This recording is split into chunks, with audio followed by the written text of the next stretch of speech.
Hai semua, balik lagi sama gue, Mira. Apa kabar semuanya? Semoga kita semua dalam keadaan sehat selalu ya. Nah, pernah nggak sih dalam sepanjang karir kalian sebagai data analis atau sebagai BI, itu kalian mendapatkan pertanyaan kayak, ini datanya yakin benar?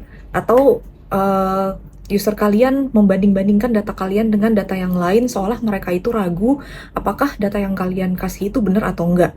Pernah dong, masa nggak pernah? Tapi ini tuh pertanyaan yang sangat sering diajukan dan sebenarnya valid ya untuk dipertanyakan. Tugas penting dari seorang BI atau DA itu adalah menyajikan data yang bisa dipercaya. Bukan hanya data yang bersih atau dashboard yang cantik gitu ya. Ini sangat krusial karena yang membuat pekerjaan kita ini high stake itu adalah karena sekalinya data kalian salah, itu bisa membuat stakeholder meragukan data kalian ke depannya. Nah, oleh karena itu, ketika di era AI ini banyak orang yang takut ya pekerjaannya tergantikan oleh AI gitu. Nah, gue tuh justru agak sedikit ragu karena gue tuh pernah ya mencoba nyuruh AI melakukan analisis dan ternyata hasilnya tidak membuat gue teryakinkan kalau si AI ini akan menggantikan pekerjaan gue anytime soon. Ya, gue nggak tahu ya kalau misalnya di masa depan itu kayak gimana. Nah, mungkin ini akan gue bahas di video terpisah jika kalian tertarik. But anyway, yang lebih ingin gue bahas di video kali ini itu adalah lebih ke gimana caranya kita itu mengetahui kalau data yang kita sajikan atau kita kasih itu tuh bisa dipercaya ketika semua orang mempertanyakannya. Let's get into it. Yang pertama adalah kalian bisa menjelaskan data kalian dari berbagai aspek, mulai dari definisinya, gimana data itu didapatkan, bisnis rules dan konteksnya, terus sistem acuannya jika ada, periode pengambilan datanya, dan kondisi-kondisi lain yang menjelaskan kenapa sih data kalian itu seperti yang kalian berikan. Nah, data yang bisa dipercaya itu tuh harus bisa dijustifikasi ya, teman-teman. Termasuk ketika datanya itu ada kesalahan. Ya, sebagai manusia kita semua ini memang tidak luput dari kesalahan ya, termasuk orang data gitu. Tapi sebenarnya mungkin bukan sebuah kesalahan ya, karena benar atau tidaknya sebuah data itu tuh tergantung dari definisinya. Nah, masalahnya apa yang ada di kepalanya stakeholder dan apa yang ada di kepala kita itu kadang-kadang bisa jadi berbeda. Nah, inilah pentingnya kita menyamakan persepsi di awal. Bisa jadi data itu benar menurut definisinya kita, tetapi tidak untuk definisinya user. Jadi kesannya itu seperti salah, padahal ya kita cuman berbeda definisi aja gitu kan. Nah, terus mungkin kalian bertanya-tanya, terus Kak, gimana dong kalau misalnya kesalahannya itu sudah terlanjur terjadi? Nah, ketika kesalahan itu terjadi, cara kita bertanggung jawab untuk memaintain trust dari stakeholder, yaitu adalah dengan mengakui dan mengetahui di titik mana kita itu melakukan kesalahan, lalu memperbaikinya. Nah, most of the time, itu damage-nya itu bisa kita kurangi ya, selama kita bisa menjelaskan secara detail bagaimana kita memproses atau mendapatkan data tersebut.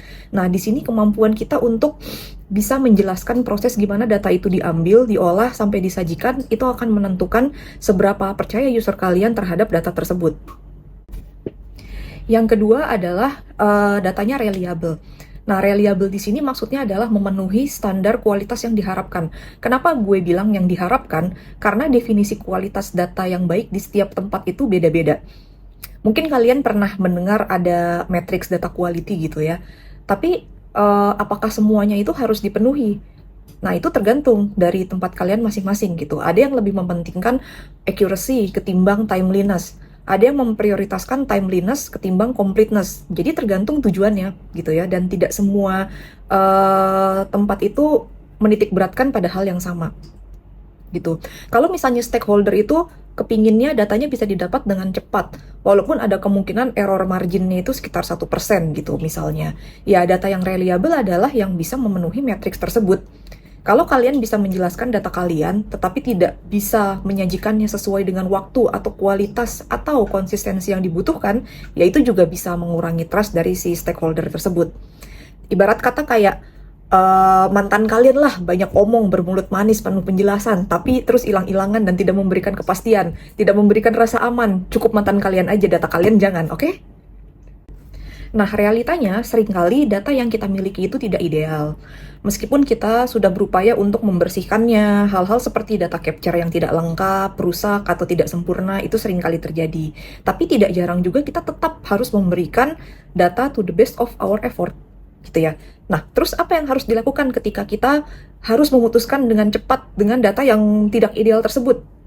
Nah, balik lagi, data itu tidak salah selama asumsinya benar. Jadi, komunikasikan asumsi kalian dan approach kalian dalam bentuk misalkan disclaimer kepada user kalian. Misalnya, gue bisa nih kasih angka ini, tapi ini cuma data yang keisi aja, nggak mempertimbangkan data yang kosong atau nol. Atau gue bisa kasih angka ini dengan cepat tapi dengan kondisi A, B, C. Dan ada kemungkinan kalau misalnya ditarik lagi datanya masih bisa berubah. Karena alasan apa alasannya. Gitu. Nah, user kalian itu akan biasanya lebih appreciate ketika kalian kasih tahu asumsi yang menyertainya. Gitu. Sehingga mereka bisa mengambil keputusan selanjutnya. Jangan justru kayak ditahan-tahan sampai informasinya itu lengkap dulu gitu. Jadi kalau misalnya memang ada caveats atau ada disclaimer yang harus disampaikan, ya udah disampaikan aja seperti itu. Either ya udah nanti usernya itu akan menentukan apakah data kalian tetap akan dipakai atau mungkin dikasih waktu lebih lama untuk ngumpulin datanya atau mungkin akan kepikiran approach lain. Di video ini gue juga akan memberikan kalian semacam checklist untuk menentukan apakah data kalian itu bisa di consider sebagai highly trustable atau enggak. Yang pertama itu adalah definisi. Kalian harus bisa menjawab apakah definisi matrix dan rules-nya itu sudah disepakati. Terus yang kedua, itu sumber, apakah langsung dari source of truth data yang kalian kasih itu, atau output dari pengolahan data lain. Nah, yang ketiga, itu grain-nya. Satu baris data itu merepresentasikan apa sih? Yang keempat itu adalah freshness, kapan cut off pengambilan datanya, dari kapan sampai kapan. Terus yang kelima itu adalah rekonsiliasi. Apakah data kalian itu cocok atau bisa dicocokkan dengan angka di sistem lain yang bisa dijadikan rujukan. Yang keenam itu adalah owner, siapa yang bertanggung jawab jika terjadi kesalahan. Nah, jika keenam dimensi ini bisa kalian jawab dengan baik, maka bisa dibilang data kalian itu ya bisa dipercaya atau highly trustable. Tapi kalau misalnya ada satu atau dua aja yang belum terjawab, biasanya kalian harus memberikan disclaimer atau penjelasan tambahan atau menjelaskan asumsi kalian gitu ya.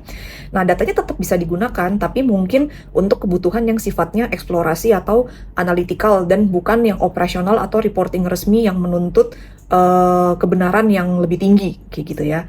Nah, oke. Jadi sekian aja video gue kali ini tentang bagaimana kita bisa mengetahui kalau data kita itu bisa dipercaya atau enggak.